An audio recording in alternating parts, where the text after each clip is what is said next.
சின்னவங்களோ பெரியவங்களோ கண்ணாடி போடுறப்ப நமக்கு மட்டும் ஏன் இப்படி கண்ணாடி போடுற மாதிரி இருக்குன்னு ஃபீல் பண்றீங்களா? அதுக்கு என்ன காரணன்றதை பார்ப்போம் வாங்க. ஃபர்ஸ்ட் ஒன் பார்த்தோம்னா ஹெரிடிட்டின்னு சொல்லுவோம். அம்மா அப்பா கண்ணாடி இருந்துச்சுன்னா அதனாலேயுமே கண்ணாடி போடுற மாதிரி ஒரு சூழ்நிலை வரும்.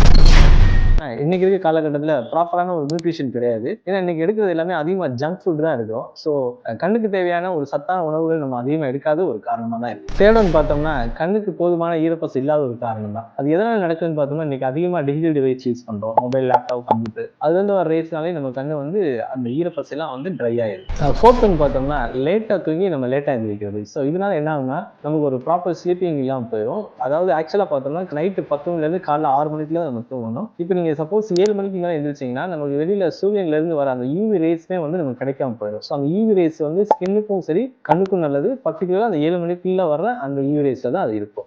லாஸ்ட் ஒன்று பார்த்தோம்னா இன்னைக்கு இருக்க காலகட்டத்தில் எல்லாத்தையுமே ப்ரெஷர் சுகர் கண்ட்ரோல் இல்லாமல் இருக்கிறது ஒரு காரணமாக தான் இருக்குது. ஸோ இதையெல்லாம் நீங்கள் இப்போ தெரிஞ்சுக்கிட்டீங்க உங்கள் கண்ணாடி பவர் எதனால் வருது அப்படின்ட்டு.